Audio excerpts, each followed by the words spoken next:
Hi hello viewers, welcome to the VR ముచ్చట్లు and this is Vicky. Present కేరళలో జరిగిన incident వల్ల అక్కడున్న అబ్బాయిలు చాలా క్రిటికల్ సిచ్యువేషన్ ని ఫేస్ చేస్తున్నారని చెప్పాలి. బయటికి వెళ్ళాలంటేనే చాలా భయపడుతున్నారని చెప్పాలి. ఒకవేళ బయటికి వెళ్ళాలన్నా చుట్టూ ముళ్ళ కంపలు ఉన్న కర్రలు అండ్ అట్టపెంకలు అడ్డు పెట్టుకొని వెళ్తున్నారు. మనం సోషల్ మీడియాలో చూస్తున్నాం వీడియోలు మొత్తం. అయితే ఇలాంటి సిచ్యువేషన్ కి కారణమైంది ఒక అమ్మాయి అని చెప్పాలి. మీకు కింద స్క్రీన్ మీద కనిపిస్తున్న అమ్మాయి పేరు షింజితా ముస్తఫా. ఈమె వల్లే ఈ రోజు కేరళలో ఈ సిచ్యువేషన్ వచ్చిందని చెప్పాలి. అయితే ఇంతకీ మ్యాటర్ ఏంటంటే, ఈమె కేరళలో బస్ లో ప్రయాణిస్తుండగా ఈమె ముందు దీపక్ అనే వ్యక్తి ఉన్నాడు. అయితే అతను కావాలనే ఈమె పార్ట్స్ తాకాడని ఒక వీడియోని అయితే రిలీజ్ చేసి లైంగిక ఆరోపణలు అతనిపై చేసింది. ఆ వీడియో బాగా వైరల్ కావడంతో దీపక్ కి చాలా బ్యాడ్ కామెంట్స్ అండ్ చాలా ఫోన్ కాల్స్ అండ్ సొసైటీ మొత్తం తనని అసహించుకోవడం, తిట్టడం స్టార్ట్ చేసింది. సో ఇవన్నీ చూసిన దీపక్ తట్టుకోలేక ఆత్మహత్య అయితే చేసుకున్నాడు.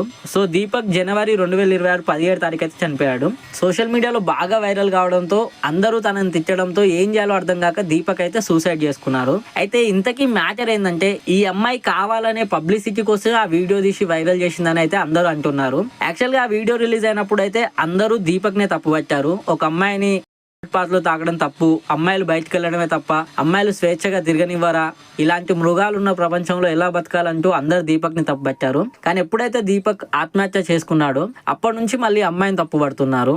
అమ్మాయి కావాలనే నేమ్ అండ్ ఫేమ్ కోసమే సోషల్ మీడియాలో ఇలా వీడియో చేసింది, కావాలనే ఒక నిండు ప్రాణం తీసుకుంది ఒక అమ్మాయికున్నా అని ఇప్పుడు అంటున్నారు. అప్పుడైతే దీపక్ ని తప్పు పట్టారు, ఇప్పుడైతే అమ్మాయిని తప్పు పడుతున్నారు. మరి తప్పు ఎవరిది ఉంది, అసలు తప్పు ఎక్కడ జరిగింది అనేది ఇప్పుడు మనం తెలుసుకుందాం. కేరళ ఆర్టీసీ బస్ లో ఇద్దరు ప్రయాణికులు అయితే ఉన్నారు. ఆ వీడియో రిలీజ్ చేసిన దాని ప్రకారం మాట్లాడుకుందాం. వీళ్ళిద్దరు ప్రయాణిస్తున్నారు. ఈ షింజితా ముస్తఫా అనే ఆమెనే వీడియో అయితే తీసింది. అయితే ఈమె ముందు దీపక్ అనే వ్యక్తి అయితే ఉన్నాడు. ఇద్దరు ప్రయాణిస్తున్నారు, ఇద్దరు ప్రయాణికులే.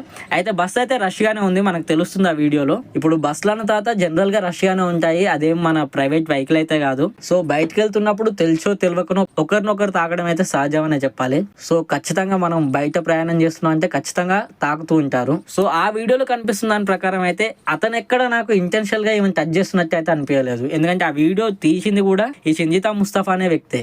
ఆమె ఎలా తీసుకుందో మనం అలాగే చూద్దాం.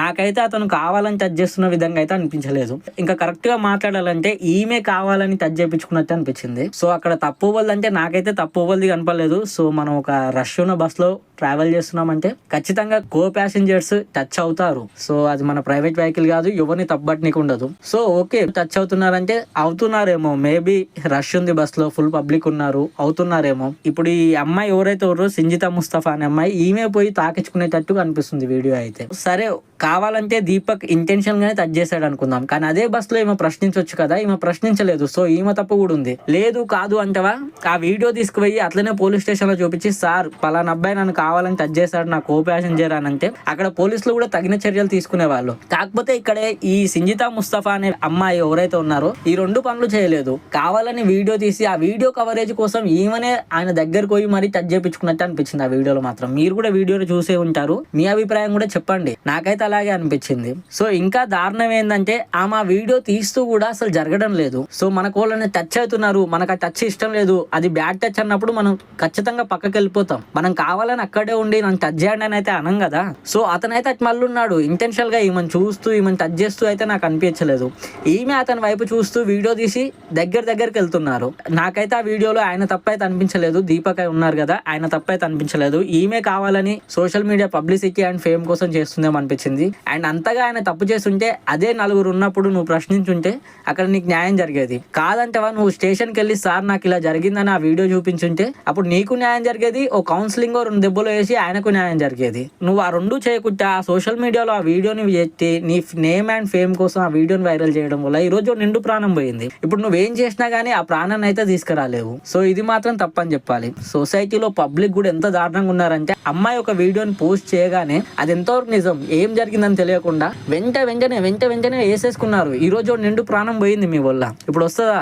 రాదు. ఇప్పుడు ఆ వీడియోలో క్లారిటీగా తెలుస్తుంది ఎవరిని టచ్ చేశారు, ఎక్కడ ఏం జరిగింది అనేది. బట్ అమ్మాయి వీడియో పోస్ట్ చేస్తూ పైన క్యాప్షన్ పెట్టేసరికి అబ్బాయిదే తప్పనేసి వేసేసుకున్నారు. ఈ రోజు ఓ నిండు ప్రాణం పోయింది. ఆ ప్రాణం పోయిన తర్వాత ఇప్పుడు మీరు రెస్పాండ్ అయ్యి అమ్మాయిదే తప్పు ఉంది, ఓ నిండు ప్రాణం పోయిందంటే ఇప్పుడు ఆ ప్రాణం అయితే రాదు కదా. మన సొసైటీ కూడా మొత్తం ఆడవాళ్ళకి సపోర్ట్ కాకుండా ఒకసారి ఆలోచించండి, అసలు తప్పు ఎక్కడ జరిగింది, తప్పు ఎక్కడుంది. ఆ వీడియోలో ఇప్పుడు క్లియర్ గా అందరికి అర్థమవుతుంది. ఇప్పుడు అందరు సపోర్ట్ చేస్తున్నారు, మరి అప్పుడు ఎందుకు అర్థం కాలేదు? ఈ రోజు ఇది నేషనల్ ఇష్యూ ఎందుకు అవుతుంది? ఓ నిండు ప్రాణం పోయిన తర్వాత అనుకుంటే వస్తుందా? ఒకవేళ ఇదే వీడియోని ఒక అబ్బాయి పోస్ట్ చేసి ఉంటే ఎవరని చూసేటోళ్ళ లేదు. ఎంతసేపు ఉండు అమ్మాయి అమ్మాయి అమ్మాయి. సరే ఒక అబ్బాయి వల్ల అమ్మాయి చనిపోయి ఉంటే ఈ రోజు ఎంత రచ్చ ఉండేది, కనీసం ఆ అబ్బాయిని బతకనించేటోళ్ళ. కానీ ఈ రోజు అమ్మాయి ఉంది, హ్యాపీగా ఉంది, అబ్బాయి లేడు, చనిపోయాడు. సో దీన్ని బట్టి అర్థమవుతుంది ప్రపంచం మొత్తం హ్యూమన్ సెంట్రిక్ గా నడుస్తుంది, మొత్తం ఆడవాళ్ళ రాజ్యం అయిపోయింది. ఏం చెప్పాలో అర్థమైతలేదు. అమ్మాయిని రక్షించడానికి పెట్టుకున్న చట్టాలు కూడా ఈ రోజు అబ్బాయిలను ఎట్లా ముంచాలి, ఎట్లా చంపాలనే దానికి వాడుతున్నారు. ఇప్పటికైనా ప్రపంచం మేల్కొనాలి. అమ్మాయి అయినా సరే అబ్బాయి అయినా సరే, తప్పు ఎవరైనా చేయొచ్చు, అమ్మాయి చేయొచ్చు అబ్బాయి చేయొచ్చు, కానీ శిక్ష మాత్రం ఒకేలాగా ఉండాలి. అరే అమ్మాయి రా పాపం అనుకున్న సిచ్యువేషన్ అయితే ఎవరికి రావద్దు. అరే అబ్బాయి రా వాడు ఏం చేసినా చెల్తుంది అనే సిచ్యువేషన్ కూడా ఎవరికి రావద్దు. అమ్మాయి అయినా అబ్బాయి అయినా సరే మన దేశంలో ఒకే తీరుగా న్యాయం ఉండాలి. వీడి అమ్మాయి వాడు అబ్బాయి అనే తేడాలు అయితే ఉండకూడదు. సో దీన్ని బట్టి అయితే అర్థమవుతుంది ఇక్కడ అమ్మాయిదే తప్పు ఉందని. సో అబ్బాయిది కూడా తప్పు ఉండొచ్చు, కానీ ప్రాణం అయితే పోయింది మొత్తానికి. ఇప్పుడు తప్పును సరి చేసుకున్న ప్రాణం అయితే రాదు, తప్పుని తప్పని నిరూపించిన ప్రాణం అయితే రాదు. సో ఇప్పుడు ఆ అమ్మాయి పైన అయితే కేసు అయితే నమోదు చేశారు పోలీసులు. అమ్మాయి అయితే ప్రజెంట్ దేశం విడిచి వెళ్ళిపోయిందంటూ వార్తలు అయితే వస్తున్నాయి. చూడాలి మరి ఇది ఎక్కడి వరకు వెళ్తుంది, ఎక్కడ ముగుస్తుంది అనేది. మరి ఈ మొత్తం ఇన్సిడెంట్ మీద మీరేమనుకుంటున్నారో కామెంట్ చేయండి. సో అమ్మాయిలకు ఒకటే చెప్తున్నా, మీకు అనుకూలంగా ఉన్న చట్టాలని మీరే భద్రపరచుకొని మీ సేఫ్టీ కోసం యూజ్ చేసుకోండి, అంతేగాని మొగాళ్ళను ముంచడానికి మాత్రం వాడకండి. సో అమ్మాయి అయినా సరే అబ్బాయి అయినా సరే ఇద్దరు ఈక్వాలిటీనే. నేను ఎవరిని తక్కువ చేయట్లేదు, ఎవరిని ఎక్కువ చేయట్లేదు. సో అందరూ సమానమే, చట్టం ముందు అందరూ ఒకటే అనే చెప్పాలి. కానీ మధ్యలో సోషల్ మీడియా అనేది ఏదైతే ఉందో తప్పుని ఒప్పుని తప్పుగా మాత్రం ఏ రోజు ప్రమోట్ చేయకండి. సో ఈ రోజు ఏదేమనుకున్నా సరే ఓ నిండు ప్రాణం అయితే పోయింది, తిరిగి రాదు. బట్ న్యాయం మాత్రం జరగాలని కోరుకుందాం. సో చూద్దాం ఎలా ఉంటుంది ఈ కేసు ఎక్కడి వరకు వెళ్తుంది అనేది. ప్రజెంట్ సింజితా ముస్తఫా అనే ఆమె అయితే దేశం విడిచిపోయినట్టు పోలీసులే అనుమానిస్తున్నారు. ఒకటే చెప్తున్నా, సోషల్ మీడియా మాత్రం రాంగ్ వేలో మాత్రం అస్సలు ప్రమోట్ చేయకండి.